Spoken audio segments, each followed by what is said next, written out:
살필 때 이게 바라보는 게 중요합니다. 내가 여러분 공부하는 학생은 교과서를 잘 살피면 거기서 답이 나오고 다 나오지요. 장사하는 사람은 고객들의 마음을 잘 살피고 상품을 잘 살피면 거기서 성공적인 사업이 되죠. 형편을 살핀다는 게 이걸 지금 얘기하는 거예요. 여러분 무슨 형편을 살핍니까? 성경에 보면 이 형편을 살핀다는 게 형편에 따라서 이게 사람이 다 달라지는데 반대적인 현상이 있어요. 여러분 형편을 살피다가 우울증이 재발한 사람이 엘리야입니다. 엘리야가 누굽니까? 엘리야가 우울증이 심해가지고 로뎀나무 밑에서 자살을 하려고 한 사람이 엘리야인데, 엘리야가 우울증이 심한 것은 열왕기상 18장 19장 두 장을 딱 보면 돼요. 열왕기상 18장에 엘리야는 굉장합니다. 그러던 엘리야가 열왕기상 19장 넘어가면 한 방에 그냥 우울증이 오는 거예요. 엘리야가 우울증이 오는 계기를 한번 보세요. 열왕기상 18장에 가서 보면 엘리야가 본격적으로 쓰임받을 때 열왕기상 18장 30절 엘리야가 모든 백성을 향하여 이르되 내게로 가까이 오라. 백성이 다 그에게 가까이 가면 그가 무너진 여호와의 제단을 수축하되. 여러분 아까 뭐라 했어요? 구약에 많은 인물들이 있는데 특별히 하나님에게 사랑받고 인정받고 축복받은 사람들은 성전에 대해서 관심이 많은 거예요. 성전에 대해서. 성전을 건축하고 여기 보면 무너진 여호와의 제단을 수축하고 2단, 3단 같은 것들이 나타나가지고 거짓 선지자, 바알, 아세라 선지자들이 나타나서 하나님께 예배드려야 할 제단을 엉망진창으로 쑥대밭으로 만들어 놓고 나니까 그 무너진 빵곤한 제단을 제일 먼저 수축하고 거기에 엎드려서 기도한 사람이 엘리야예요. 기도할 때 어떤 일이 납니까? 37절에 여호와여 내게 응답하옵소서 응답하옵소서. 이 백성에게 주 여호와는 하나님이신 것과 주는 그들의 마음을 되돌이키심을 알게 하소서 하매 이에 여호와의 불이 내려서 번제물과 나무와 돌과 흙을 다 태우고 거시기 하더라. 하늘에서 불이 떨어져서 불로 응답을 받은 사나이가 엘리야입니다. 구약의 대표 선지자입니다. 그리고 42절부터 보면 아합이 먹고 마시러 올라가니라. 엘리야가 갈멜산 꼭대기에 올라가서 땅에 꿇어 엎드려 그의 얼굴을 무릎 사이에 넣고 44절에 7번째 간절히 기도하니까 손만한 작은 구름이 나타나는데 45절에 조금의 구름과 바람이 일어나서 하늘이 캄캄해지면 큰 비가 내리는지라. 46절에 여호와의 능력이 엘리야에게 임하매 그가 허리를 동이고 이스라엘로 들어가는 곳까지 아합 앞에 달려갔더라. 여러분 엘리야가 얼마나 멋진가 하면 그렇게 하나님의 제단을 수축하고 기도를 하니까 하늘에서 불이 떨어졌다니까요. 불로 응답을 받은 사나이가 엘리야예요. 그리고 3년 6개월 동안 딱 닫혔던 하늘 문을 기도 한 번에 여는 거예요. 기도해서 하늘 문을 열었다 닫았다 한 사람이에요. 3년 6개월 만에 비가 억수로 쏟아지는데 이 사람이 얼마나 신바람이 났으면 46절 보세요. 하나님의 능력이 엘리야에게 임하니까 허리를 동이고 들고 뛰는데 아합 앞에서 달려갔더라. 여러분 임금님이 탄 특수 제조 제작한 임금님 왕의 마차 앞에 뛰어가는 거예요. 그냥 들고 뛰는데 얼마나 신바람이 났으면. 여러분 우리가 성령 충만하면요 하나님 불로 역사하시면 하나님 특별히 권능으로 새 힘을 주시면 해도 안 피곤합니다. 잠을 적게 자도 안 피곤하고요 일이 아무리 많아도 거침없이 나가는 거예요. 여러분 그런 체험을 한번 해보세요. 하나님이 막 불꽃같이 역사하실 때는요 웨슬레 목사님처럼 나는 늙어서 죽지 않고 주님의 일을 하다 확 따라서 죽을란다. 88세 영감님인데도 피곤한 것도 없고 지치는 것도 없고 놀래는 것도 없고 떨 것도 없고 쫄 것도 없고 임금님이 탄 마차가 쏜살같이 달려가는데 이 사람이 그냥 들고 뛰는데 여러분 비가 오는데 임금님 마차보다 앞에 막 휘적휘적 뛰어가는 거예요. 왜? 신바람이 나니까. 하나님께서 여호와의 능력이 엘리야에게 임하니까 허리를 볼건 둘러먹고 들고 뛰는데 임금님 마차 앞에서 뛰어가는 그런 걸 해도 안 피곤한 상태. 여러분 우리가 신앙생활 할 때 보면요 남보다 잠도 못 자고 과중하고 과로하는데도 한 개도 안 피곤해. 속에서부터 막 신바람이 나고 속에서부터 막 독수리 날개침같이 하나님이 아침마다 새 힘을 주시면요 새 힘을 권능을 받으면 이게 막 차고 올라간다니까요. 지금 엘리야가 대단한 거죠. 열왕기상 18장에는 엘리야는 끝내주는 엘리야. 하나님의 제단을 수축했지요. 불로 응답받았지요. 3년 6개월 만에 기도 한 번에서 하늘문이 쫙 열리고 억수로 비가 쏟아졌지요. 그냥 신바람 뛰어갔는데 거기까지는 좋아. 18장 46절에 그렇게 맨발의 청춘이 날아갔는데 19장에 바로 분위기가 반전됩니다. 19장 1절 보세요. 아합이 엘리야가 행한 모든 일과 그가 어떻게 모든 선지자를 칼로 죽였는지 이세벨에게 말하니 이세벨이 사신을 엘리야에게 보내어 이르되 내가 내일 이맘때는 반드시 네 생명을 저 사람들 중 한 사람의 생명같이 하리라. 3절 보세요. 그가 뭐를 보고요? 이 형편을 보고 일어나 생명을 위해 토끼더라. 이렇게 보면요, 열왕기상 19장 3절에 가서 보면 엘리야가 형편을 보고는 그냥 도망을 가가지고 로뎀나무에서 하나님 차라리 지기라 자살하려고 하는 거예요. 그게 우울증이라. 조울증이 뭔지 아세요? 금방 좋았다가 금방 안 좋은 게 조울증이라는 거예요. 금방 할렐루야, 금방 쓸렐루야, 그걸 조울증이라는 거예요. 조울증은, 우울증은 감정이 기복이 심해. 18장에서는 굉장했다니까요. 불이 떨어지고 3년 6개월 만에 하늘에 불이 내리고 물이 내리고 물로 불로 응답받고, 여러분 막 그렇게 막 들고 뛸 때는 피곤한 것도 없고 임금님 마차보다 앞에 달려가는 사나이가 19장 착 넘어가면 이세벨이라는 여자 전화 한 통화 받고 그냥 까무러쳐버린 거예요. 그게 우울증이에요. 우울증. 여러분 어떨 때 말 한마디 들으면 억장이 무너집니다. 인터넷에 댓글만 봐도요 우울증이 온다 그러잖아요. 여러분들은 뭐 유명 안 해서 댓글이 뭐 악플이 안 뜨겁습니다만은 사람이요, 연예인들이 인터넷에 그 악플을 보고 자살한다 그러잖아요. 말 한마디에 억장이 무너지는 거예요. 말 한마디에요, 그 공든 탑이 엘리야 같이 그렇게 불로 응답받고 물로 응답받고 그 정도 되면 내 같으면 간정집회 1년을 하고 댕기겠다. 그랬던 위대한 사나이가 한 방에 꼬꾸라져가지고 의기소침해가지고 영적인 디프레션, 극심한 우울증에 빠져가지고 공황장애가 일어나는 거예요. 그냥 도망가고. 왜요? 뭐를 보고요? 형편을 보고 도망간다니까. 형편을 보고. 이 형편을 잘 봐야 돼. 형편을요. 오늘 사람마다 다 형편이, 처지가, 입장이 달라. 그 부분을 좀 얘기하는 거예요. 형편이 뭐, 여러분 형편이 어때요? 형편이 어떻냐 이 말이에요. 형편을 보고 도망가면 다 우울해집니다. 여러분 건강히 하십니까? 여러분 행복하십니까? 살림살이 돌아가십니까? 대부분 자기 형편, 자기 컨디션을 보면 우울해집니다. 건강한 사람이 없어요. 천년만년 행복한 사람이 없어요. 어느 누구든지 근심거리가, 애물단지가, 기도제목이 다 있기 때문에 자기 형편을 보면 사람들이 다 약해집니다.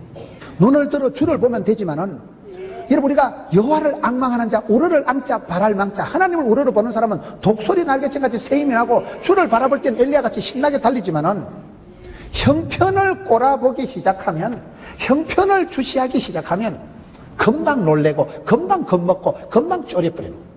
형편을 본다는 게 그걸 말하는 거예요. 여러분 우리의 형편이 어떻습니까? 사람마다 여러분 다 행복한 사람이 없어요. 하나님은 공평하시다니까요. 100% 완벽하게 행복한 사람이 누가 있어요? 완벽한 교회가 있거든. 니는 가지 마라 하잖아. 네가 가는 순간 그 교회가 오염된다 그러잖아. 완벽한 데가 없어요. 모든 것은 다 여러분 장단점 있고 애로사항 있고 오르막 있고 내리막 있고 밀물 있고 썰물 있고 다 불경기 있고 호경기 있기 때문에 현실을, 형편을 주목하면 다 기분이 우울해집니다. 여러분 건강의 상태를 보면요, 100% 건강한 사람이 누가 있겠어요? 병원에 가보면요, 선생님 위장에 염증이 좀 있네요. 위염이 있는 사람은 건강한 거예요. 위 궤양이 안 되고 위암이 안 된 사람은 건강한 사람이 아직도. 위에 염증이 없는 사람이 누가 있어요? 다 몸이 어느 정도 아프기 때문에 자기 현실을, 형편을 보면 누구든지 약해지기 쉽다는 거예요. 그래서 여기에 이 느헤미야가 잘한 것은 자기 형편을 보고 그냥 빠져드는 게 아니고, 이 사람은 이 형편을 물어보고 오히려 반대로 그 형편을 기도 제목으로 삼아버리면 하나님이 형통하게 해주신다. 이게 오늘 설교의 핵심이에요. 어떤 딱한 형편일지라도 하나님 앞에 기도하면 하나님께서 형통하게 해주신다. 그게 실력이에요. 여러분 형편을 볼 때 신앙생활은 뭡니까? 질문과 응답이다. 내가 형편을 물어보고 형편을 물어본 적 약하다 이 말이에요. 그러면 내가 하나님께 많이 물어보면 하나님은 꼭 응답해 주십니다. 성경에 가장 의심 많은 제자가 누구예요? 도마잖아요. 의심 많은 제자 도마가 요한복음 20장에 주님은 나의 주님, 나의 하나님이라고 개인적이고 인격적이고 구체적으로 고백한 사람은 도마밖에 없어요. 나의 주, 나의 하나님이라는 그렇게 멋진 고백은 그 사람밖에 없어요. 왜? 의심이 많았기 때문에. 의심이 변해서 확신이 되는 거예요. 문제가 변해서 해결이 되고 갈등이 변해서 화해가 되고, 신앙생활은 여러분 하나님 앞에서 어설프게 신앙생활 하려고 하지 말고 하나님 앞에 물어보고 기도하고 간구하고 고민하고 갈등하고, 갈등이 변해서 확신이 되고 갈등이 변해서 여러분 시원하게 된다니까요. 우리가 주님 앞에서 씨름하고 주님 앞에서 고민하고 갈등했던 것들이 주님 앞에 물어보면, 형편을 물어보면 주님은 답을 주시는 거예요. Jesus is answer. 예수님은 대답이 되시고, 예수님은 백문백답이 되시고, 길이요 진리요 생명이요 선한 목자요 포도나무요 예수님은 참 포도나무요. 예수님은 길이시요. 예수님은 부활이시요. 그래서 우리가 주님 앞에 물어보면 주님은 우리의 형편을 아시고 형편에 맞춰서 형편에 적절한 복을 주시는 그걸 형통하게 된다는 거예요. 여러분, 이스라엘 백성들에게 있어서 이 예루살렘의 형편이라는 거는 오 거룩한 성이라는 찬송을 한번 보세요. 예루살렘 예루살렘 그 거룩한 성아. 이스라엘 사람들에게 예루살렘은 고향이요 추억이요 믿음이요 본산이요. 유태인들에게 예루살렘은요 모든 것입니다. 모든 것. 우리가 지금 생각하는 고향하고는 또 차원이 다른 거예요. 그 예루살렘 성이 불타고 자빠지고 남아있는 백성들은 끌려가서 고통당하고 능욕을 당하고 엉망진창의 소식을 들으니까 이 너희의 마음이 어떻게 됩니까? 너희의 마음이 4절을 한번 보세요. 마음 씀씀이가 느헤미야가 1장 4절에 3절에 먼저 봅시다. 그들이 내게 이르되 사로잡힘을 면하고 남아있는 자들이 환난을 당했지요. 능욕을 받았지요. 성은 허물어졌지요. 성문들은 불탔지요. 점입가경 엉망진창 3중 5중고 되는 게 하나도 없는 거 되는 거예요. 내가 이 말을 듣고 앉아서 울고 수일 동안 슬퍼하며 하늘의 하나님 앞에 금식하며 기도하여. 형편은 누구든지 다 다양할 수가 있다. 이 형편을 물어보고 난 뒤에 사람이 현실을 형편을 집중하면 엘리야처럼 금방 우울해집니다. 누구든지 현실의 형편은 다 좋은 법이 없어요. 다 힘들고 다 어렵고 다 애로사항이 있는데 이 형편을 가지고 이것을 형편을 기도 제목으로 삼으면 하나님께서 반드시 형통하게 해주신다니까요.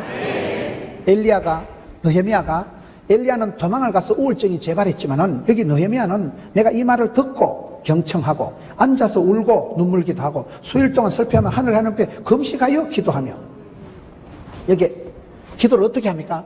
느헤미야의 기도 스타일을 보시면요, 누가복음 11장 13절에 구하는 자에게 좋은 것을 성령을 주시지 않겠느냐. 기도할 때 하나님이 성령으로 기름 부어주시고 성령이 임하시면 권능을 받고 권세한 능력을 받으면 사명자가 되고 정인이 되고 감당이 되는 거예요. 그 중간 단계가 기도예요.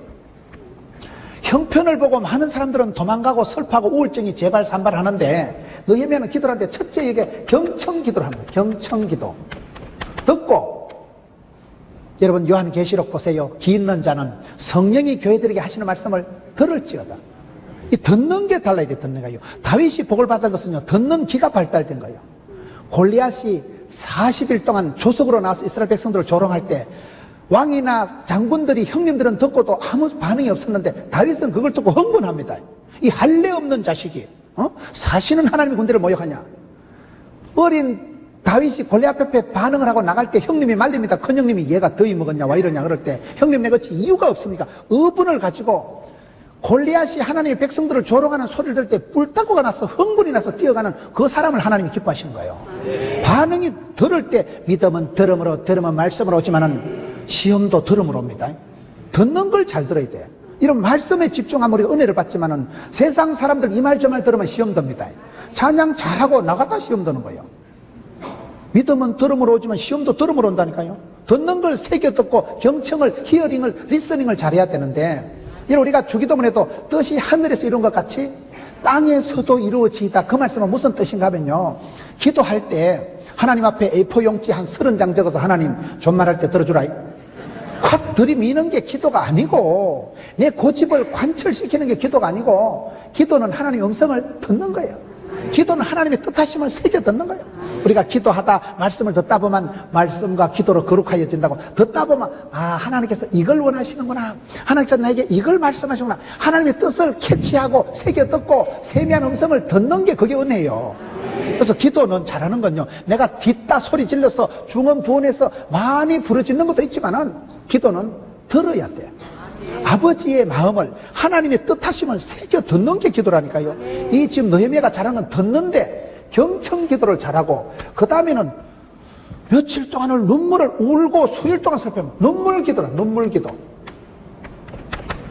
느헤미야가 히스기야가 죽을 병이 걸렸을 때 얼마나 울고 불고 했으면 하나님이 내가 너의 눈물과 기도를 보았노라. 이 사람이 눈물로 기도를 하지요. 그 다음에 또 뭔 기도해요? 금식으로 기도하지요. 먹는 것을 절제하고 이 사람이 먹는 것을 포기하고 금식을 하고 기도하지요. 기도를 통해서 우리가 기도하면 하나님이 형편을 형통하게 해주시는데, 기도하는 거기 문제가 없는 게 아니고요. 어떤 문제가 있더라도, 어떤 딱한 처지와 입장과 형편이 있을지라도 주님 앞에 가지고 와서 기도 제목을 삼아버리면 하나님이 만지시고 썬물이 단물되고 애물단지가 보물단지 되고 변화가 일어나는 거죠.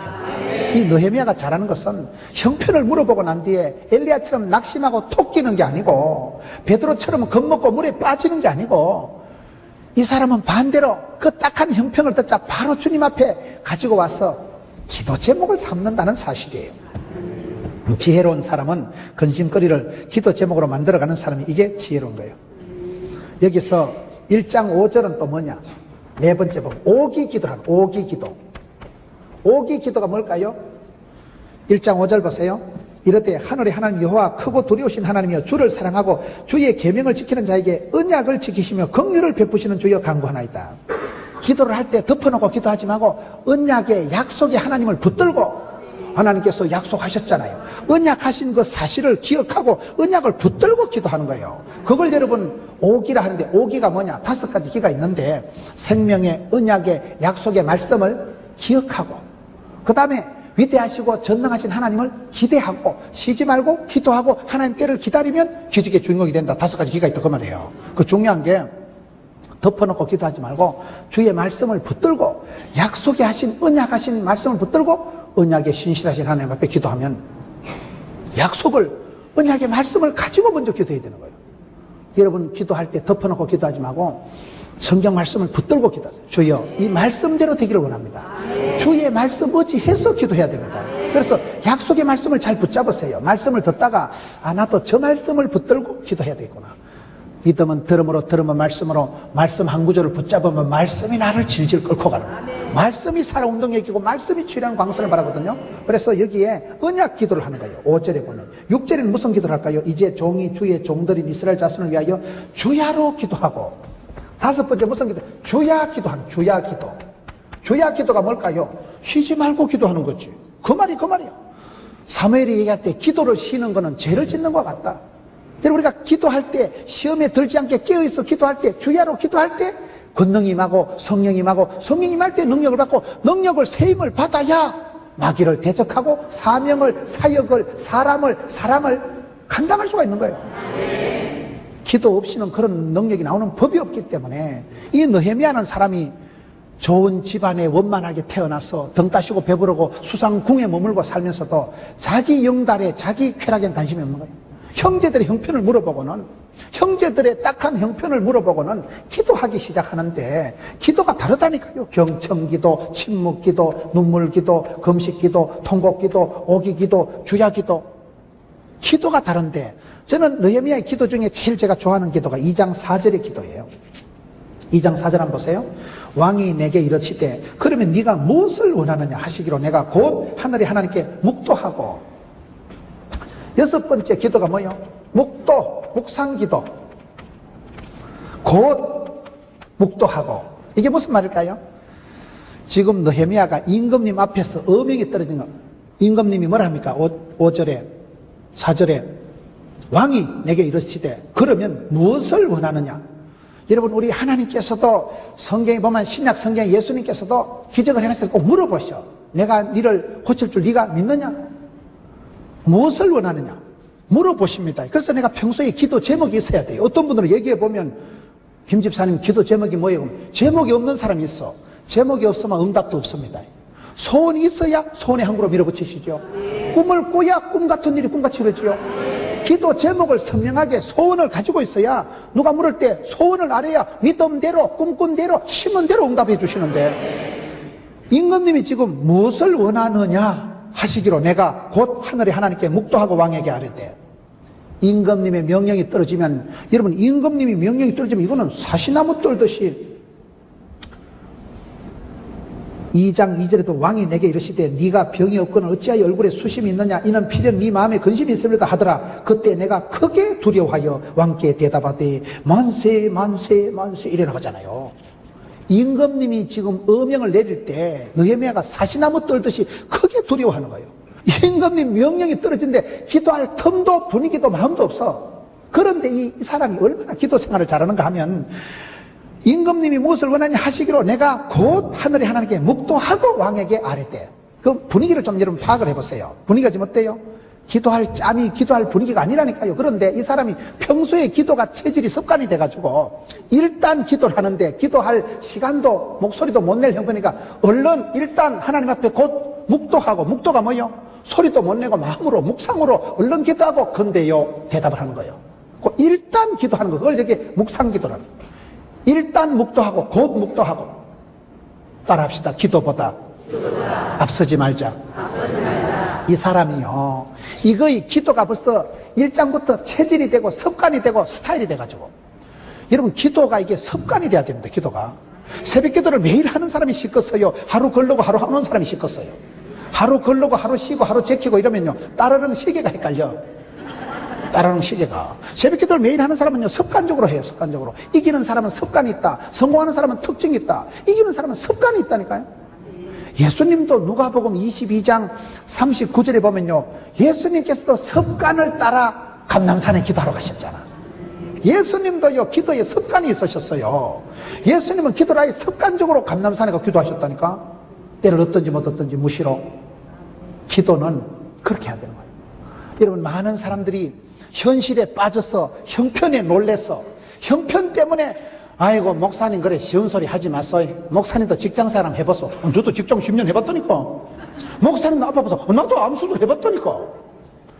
자기 형편만 주장하고 자기 형편만 복잡하고 자기 형편만 딱하고 자기 형편만 피곤하니까 형편에 몰두하면 엘리야처럼 우울증 온다니까요. 형편에 집중하면 베드로처럼 물에 빠진다니까요. 그런데 똑같은 형편을 놓고도, 아니 더 심각한 3중 5중적인 형편을 놓고도 이 사람은 그 형편을 기도 제목으로 삼아버리니까 하나님께서 형통하게 해주신다 이 말이에요.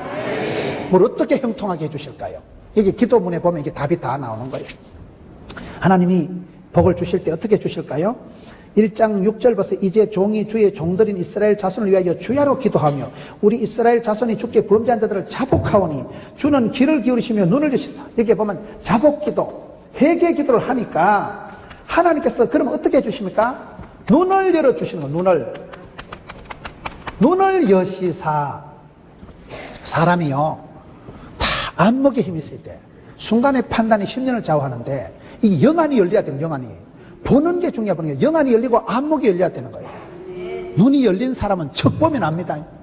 여러분, 결혼도 네가 선택하는 거고 직장도 네가 선택하는 거고 모든 것은 네가 선택, 판단, 결정, 집중하는 거예요. 그때 복 있는 사람은 악인의 길을 안 쫓고 죄인의 길을 안 서고 오만한 자의 가지도 자리에 앉지도 않기 때문에 복 있는 생각을 하고 복 있는 판단을 하고 복 있는 자리에 가고 복 있는 사람을 만나니까 축복이 쌓이고 보이는 거예요. 그때 순간의 판단이 10년을 좌우하는데, 판단력이 그게 중요한데, 그게 성령이 임하시면 성령이여 임하사 헛된 마음 버리고, 성령이 임하면 쓸데없는 생각이 안 나는 거예요. 성령이 임하면 영안이 밝아지고 인사이트, 포사이트, 통찰력이, 예견력이 생기기 때문에 척 보면 압니다. 척 보면 알아야 돼. 감각적으로, 본능적으로. 그게 하나님 주신 지혜예요. 지혜의 눈이 열리면 연세 많으신 권사님들, 할머니들이요 일자 무식해도 초등학교도 못 나와도 기도를 많이 하시는 분은요 꿈을 꾸기라도 하고 하나님 눈을 열어주시더라고요. 나는 보았네, 나는 알았네, 이렇게 되는 거예요. 그때 하나님이 눈을 열어주신, 하나님이 열어주시는 눈, 쓰임받는 눈, 지혜로운 눈, 안목이, 영안이 열리는 사람은요 5가지 안경이 나오는데, 안경이 5가지가 필요한데 5가지가 뭔지 아세요? 망원경이 있어야 되고 현미경이 있어야 되고 백미러가 있어야 되고 사이드미러가 있어야 되고 쌍안경이 있어야 된대. 망원경은 뭘까요? 심리 밖을 늘 내다보는 거예요. 여러분, 담임 목사님이 강원도에서 제일 큰 교회를 지으셨잖아요. 왜? 10년 20년 뒤를 내다보고 지금 예배당 짓고 나니까 서울 춘천 고속도로 열리지, 지금 뭐 전철 뚫리지, 다 여러분 기도하는 사람 몸을 해놔놓으면요 하나님이 그 기도를 들으시고 나라에 막 법을 바꿔버리고 도로가 빵빵 뚫리고 희한한 일이 생깁니다. 거기 이상한 일이 생겨보면요, 하나님이 눈을 열어주시면 10년 뒤를 내다보고, 지금은 너무 넓은지 몰라도 10년 뒤가 되면 그것도 비잡은 때가 온다는 거예요. 여러분, 망원을 가지고 10년 뒤를요 심리 밖을 이래 내다봐야 돼. 심리 밖을 맨날 땅 밑에 보고 돌아다니기만 500원짜리 동전을 5개를 줬고 써요, 4개를 줬고 써요. 눈을 들어 산을 보고 멀리 보고, 여러분 10년 뒤를 심리 밖을 볼 줄 아는 망원경이 있어야 되는 거예요. 멀리 보고 여러분 꿈을 꾸고 이런 사람이 돼야 돼요. 두 번째는 쌍안경이 있어야 된다. 항상 꿈만 꾸고 황당한 얘기를 하면 안 되고 현실 감각이 있어야 되니까 쌍안경을 가지고 클로즈업해서 현실 분위기 파악을 제대로 해야 돼. 쌍안경 가지고 땡겨서 클로즈업해서 어머야 현실을 정확하게 파악해야 되고 세 번째는 백미러가 있어야 된대. 안경도 거울 또 여러 가지가 있단 말이에요. 백미러가 뭐예요? 뒤를 볼 줄 알아야 돼요. 백미러가 뭐예요? 운전할 때 백미러를 잘 봐야 됩니다. 티코 타고 갈 때 뒤에 덤프 트럭이 있다만 하면 빨리 비켜야 돼. 앞에 yar다덩거리도 죽어요, 그거요. 운전할 때 이러면 백미러를 보고 뒤에 달려오는 차를 잘 봐야 돼. 백미러가 있어야 되는 뭔가 하면요. 역사의 아픔을, 실패를 반복하지 말아요.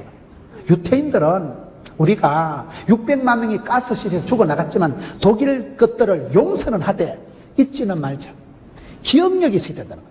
역사는 반복되거든요. 실패하는 것들은 실패할 수밖에 없어요. 여러분 쓰임받는 사람은 그런 특징이 닮은 꼴이 있다니까요. 왜 우리 조상들이 실패했냐? 지난날 과거에 내가 실패하고 돈을 얼마나 허비하고 그때 힘들었던 그런 비참했던 과거를 다시는 반복하지 말자. 그래서 백미러를 보고 과거의 실패를 되새겨보고 다시는 비참한 현실을 과거를 반복하지 말자. 그게 백미러를 보는 거예요. 뒤를 돌아보고 지난날 실패했던 것, 잘못했던 것, 큰 대가를 치른 것에 대해서 두 번 다시는 그런 꼴을 당하지 말자. 그게 백미러가 있어서 역사는 반복되거나 과거를 볼 줄 알아야 된다 이 말이에요. 기억해서 비참한 현실을 다시 반복하지 말자. 그 다음에 사이드미러는 뭘까요? 전후 좌우를 둘러보다 보면 객관성이 생기는 객관성. 사람이 균형이 있어야 되지. 사이드미러를 가지고 여러분 차를 운전하는데 옆에 보고 옆에 차가 얼마나 가는지 옆에 사람이 있는지 보고 문을 열어야지. 어떨 때는 아무도 없네. 우회전하다 와장창 박아보세요. 옆에 사각지대 못 보면 안 되는 거예요. 사이드미러를 가지라는 것은 왜 저 집사님은 저렇게 생활할까? 저 집사님은 내보다 가방끈도 짧고 내보다 분명히 머리도 나쁜데 분명히 돈도 적은데 훨씬 생활하는 게 어찌였을까요? 가난한 듯한데 부유하지, 약한 듯한데 강하지, 무명한 자 같은데 유명하지. 그러한 특별한 삶의 매력이 있을 때 보면 두세 사람이 함께 있으면요 반드시 선생님이 있다는 거예요. 반드시 참 저 집사님은 너무 멋지다, 저 장로님은 너무 지혜롭다. 좌우를 보고 사이드미러를 보고 배워야 된다 이 말이에요. 그 다음에 현미경이 있어야 된다는 것은 쥐꼬라지를 잘 알아야 돼요. 국어 선생이 얘기하면 주제 파악을 해야 되고, 미술 선생이 하면 쥐꼬라지를 알아야 되고, 수학 선생이 하면 분수를 알아야 되고, 철학 선생이 하면 네 자신을 알아야 된다고. 현미경을 가지고 자기가 나는 누구냐 정확하게 나의 체질, 나의 입장, 나의 소원을 알아야 자신감을 가지고 자생력을 갖추고 살아가야 되는 거 아니겠어요? 자기를 잘 알아야 돼. 자기 약점을, 자기 체질을 현미경을 가지고 제대로 파악한 사람은 당당하게 살아간다. 그래서 하나님께서 복을 주실 때는 눈을 열어주신다. 그 다음에 오늘 6절 보세요. 1장 11절 주여 구하오니 귀를 기울이시사 종의 기도와 주의 이름을 경외하기를 기뻐하는 종들의 기도를 들으시고 오늘 종이 형통하여 이 사람들 앞에 은혜를 있게 하옵소서 하였나니 그때 내가 왕의 술관원이 되었느니라. 여기에 뭘 주셔요? 형통하게 하시는 거예요. 형통하다는 게 뭘까요? 지금은 안 좋은데 좋아지는 거예요. 10년 20년 지나면 감사가 되는 걸 형통하다는 거예요. 하나님이 형통하게 인도해 주시는데 형통한 게 뭐예요? 기도를 했더니 하나님이 은혜를 입혀주시는 거예요. 여러분 큰 복을 받은 사람은 다요, 장로님 어떻게 그래서 성공하시든 다 하나님의 은혜지요. 그 말 안 하는 건 가짜예요. 지가 머리가 좋아서 잘했을까요? 하나님이 여러 가지로 복을 주시고 전우를 둘러주시고 하나님이 붙여주시니까 되지요. 은혜 받으면 되는 거예요. 하나님 은혜를 입혀주시면 다 되는 거예요. 물질의 은혜, 하나님이 은혜를 주시면, 감당할 수 없는 은혜를 주시면 다 되는 거예요. 이 사람이 형통하게 되고 은혜를 받는데 그게 만남의 복을 받잖아요. 그때에 내가 왕의 술관원이 되었느니라. 기도하자마자 그때에 바로 기도가 끝나기도 전에 하나님이 바로 그때에 술관원이 돼. 술관원이 뭐예요? 왔다, 하나님 있는 사람이 뭔 술을 마실까? 그래 해석하면 그 무식한 거예요. 뭐예요? 그 시대는 임금님 술잔에다가 독약을 넣어서 임금님을 황제를 독살을 많이 하던 시대이기 때문에 임금님 제일 지근거리에서 최측근 실세가 술 맡은 관원이요. 임금님한테 술을, 임금님이 음료수를 마시기 전에 먼저 술 맡은 관원이 한 꼬집 마셔보고 괜찮네, 임금 먹어. 그런 정도의 권세가 있는 사람이 술 맡은 관원이라니까요. 요즘 말하면 대통령 비서실장쯤, 여러분 대통령 비서실장이 엄청 높은 겁니다. 대통령 비서실장이면요 장관급이 장관급. 그냥 임금 옆에서 뭐 시다바리 같이 뭐 이래가지고 뭐 물잔에 들고 뭐 이래가지고 내시같이 그런 게 지금 시다바리 따까리 삐고 가방무치가 아니고, 그 시대 임금보다도 먼저 마시고 임금님 앞에 탁 넘겨줄 만큼 최측근 실세가 술 맡은 관원이라니까요. 하나님께서 너희에게 복을 주시려고 만남의 복을 주시고 일복을 주시는 거예요. 그래서 임금 옆에 있다가 임금님이 알아보고 그래 네가 얼굴이 왜 그렇냐 뭘 해줬고 그래서 허락을 받고 윤허를 받고 조서를 받고 당당하게 고향 땅에 돌아가서 예루살렘 성벽을 재건하고 역사상 누구보다도 완벽하게 쓰임받던 사람이 느헤미야라니까요. 그렇게 원만하게 자란 사람인데도 그렇게 마음 씀씀이가 고향 땅에 고통당하는 동포들을 돌아보고 자기가 힘들어도 끝까지 그 길을 가고 너무나 여러분 성경에 완벽하게 리더십을 발휘하고 동력자 파트너십을 발휘하고 하나님 앞에 아름답게 초지일간 여주동행 처음처럼 그대로 그 마음 그대로 살았던 사람이 느헤미야라는 거예요. 왜요? 하나님이 형통하게 하셨으니까. 형통하다는 표현이 많이 나와요. 시편 1편 3절에 보세요. 시편 1편 3절에 보면 마치 복 있는 사람은 어떻게 살아갈까요? 복 있는 사람은 시냇가에 심겨온 나무와 같이 시편 1편 그는 시냇가에 심은 나무와 철을 따라 열매를 맺으며 잎사귀가 마르지 아니함 같으니 그가 하는 모든 일이 다 형통하리로다. 여러분 뿌리가 없고 여러분 물이 없는 데는 바짝 말라 꼬시러지고 말라 죽지만 시냇가에 심겨온 나무만 새파랗게 자라서 잎사귀가 마르지 않고 사시사철 푸르고 청청하고 열매가 맺는데 형통하다는 거예요. 뻗어나고 자라나고 너는 담장 너머로 뻗은 나무. 그게 누구예요? 요셉이요. 창세기 한번 보세요. 창세기 보면 요셉에게도 똑같은 말씀이 나오는데 여러분 창세기 한번 찾아보세요. 창세기에 보면 요셉에 대한 말씀이 똑같은 표현이 창세기 39장 2절 여호와께서 요셉과 함께 하심으로 그가 뭐가 돼요?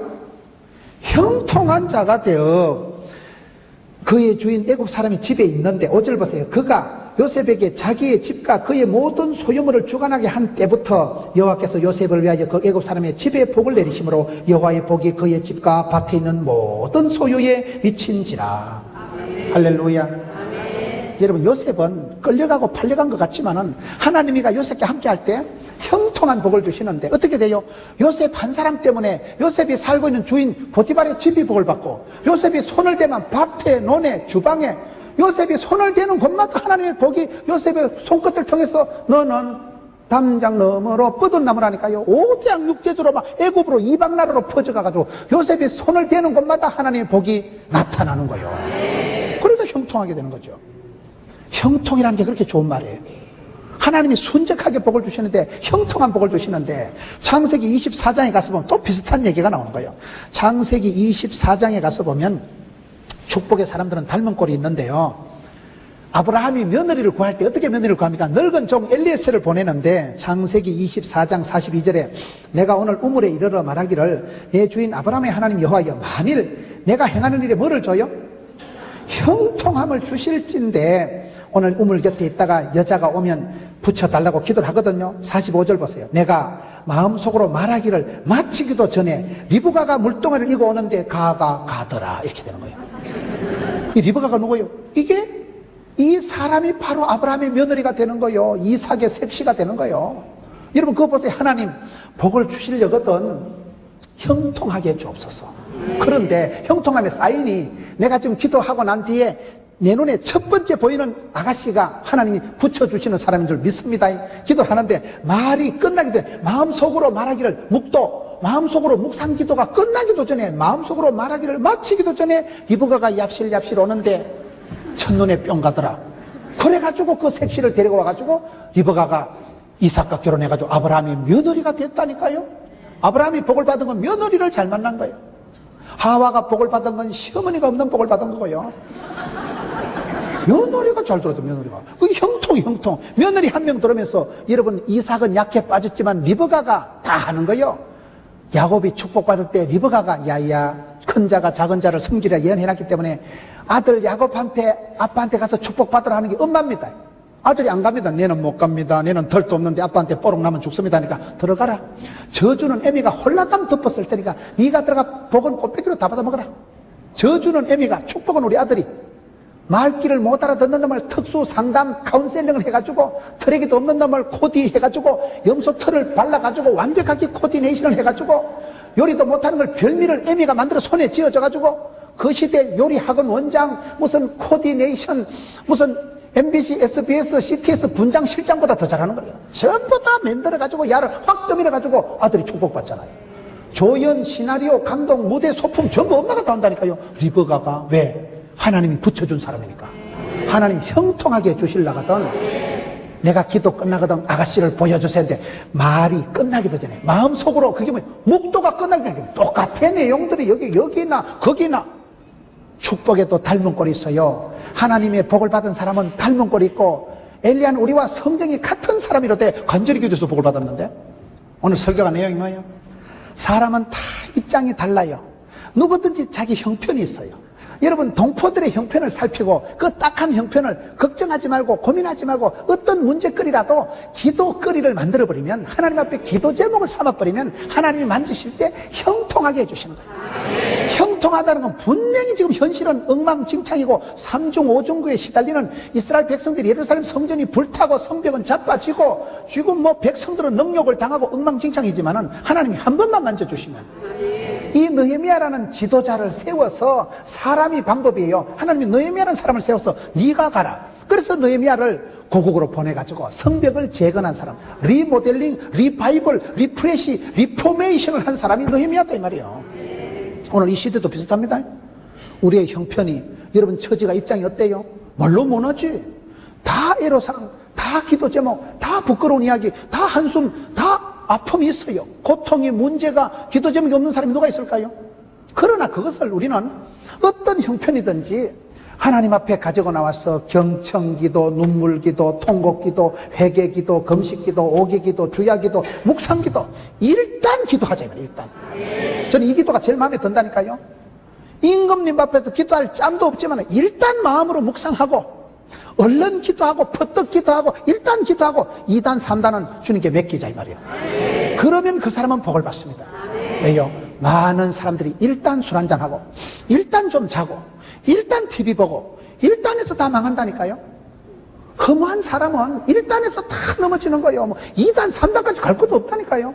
그럴 때 우리의 삶의 스타일을 주님 기도보다 앞서지 않게 해주시고 일단 기도하고 일단 엎드리고 일단 주님 앞에 물어보고 일단 주님 앞에 아뢰면 여러분 기도가 끝나기도 전에 말이 마음으로 기도하는 묵상 기도가 끝나기 전에 하나님이 리버가를 붙여주신 하나님, 기도 이상으로 기대 이상으로 응답하신 하나님이라. 여러분 하나님께서 그 요셉을 그렇게 인도하시고 형통하게 하실 때 요셉 한 사람 때문에 끌려간 집안의 복을 받고 이방나라 애굽이 7년 대기근을 감당하고 요셉이 손을 대는 곳마다 요셉의 손끝을 통해서 여호와의 축복이 나타나니까 집에 들에 밭에 논에 여호와의 손이 요셉의 손을 터치하는 곳마다 하나님 축복이 나타나니까 얼마나 복의 근원이요 복의 센터요. 하나님 사람들이 똑같아요 여러분. 하나님이 느헤미야를 그렇게 형통하게 하셨고 하나님께서 여러분 야곱에게 복을 주실 때 그렇게 야곱의 어머니 리브가를 만날 때 그런 복을 주셨고 시편 1편에 복 있는 사람은 악인의 길을 안 쫓고 죄인의 길에 오만한 자리 가져서지도 않고 마치 시냇가에 심겨온 나무와 같이 사시사철 푸르고 청청하고 잎사귀가 마르지 않고 열매가 맺고 모든 일이 다 형통하게 되었더라. 예수 믿는 사람은 반드시 그렇게 됩니다. 지금은 슬프고 지금은 답답하고 지금은 말로 할 수 없는 딱한 입장에 있어도 괜찮아요. 하나님은 합력해서 선을 이루십니다. 세월 속에서 하나님이 섭리하시고 간섭하시고 인도하셔서 환난은 벗어나게 하시고 악한 것들이 만지지도 못하게 하셔가지고 지금은 딱하고 형편없지만 하나님이 만드시면 반드시 형통하게 된다니까요. 그게 오늘 느헤미야 1장에 나오는 두 가지 단어, 그런 독특한 예루살렘의 형편. 예루살렘은 우리가 생각하는 고향하고 다르다니까요. 이스라엘 백성들의 꿈에도 소원이 예루살렘이에요. 그 예루살렘의 딱한 형편을 놓고 이 사람이 기도하기 시작하니까 하나님께서 형통하게 하셨다. 두 가지 단어예요. 여러분 어떤 형편에 있든지 기도의 통로를 통하면 기도의 제목을 삼아버리면 하나님께서는 우리의 삶을 필경은 형통하게 하시고 기대 밖에 기대 이상으로 인도하시고 섭리하시고 채우시는데 여러분 이와 같은 기도의 채널을 통과하면 하나님께서 채워주실 때는 기도 이상으로 기대 이상으로 크고 놀라운 것으로 아름다운 것으로 채워주시는데 한 사람 느헤미야를 통해서 그렇게 평범하게 자랐던 그런 모태 신앙으로서 소박하게 자랐던 사람이지만 그 한 사람이 얼마나 멋지게 쓰임받고 구약 성경에 가장 어려운 시대에 끝까지 흔들리지 않고 예루살렘 성벽을 재건했던 사나이, 그 시대의 리더십을, 그 시대의 파트너십을, 그 시대의 하나님 앞에 팔로우십을 끝까지 유지했던 사람, 그런 믿음의 아름다운 발자취를 따라가는 믿음의 영웅 믿음의 작은 영웅들이 되는 여러분들 되시길 주의 이름으로 축원합니다.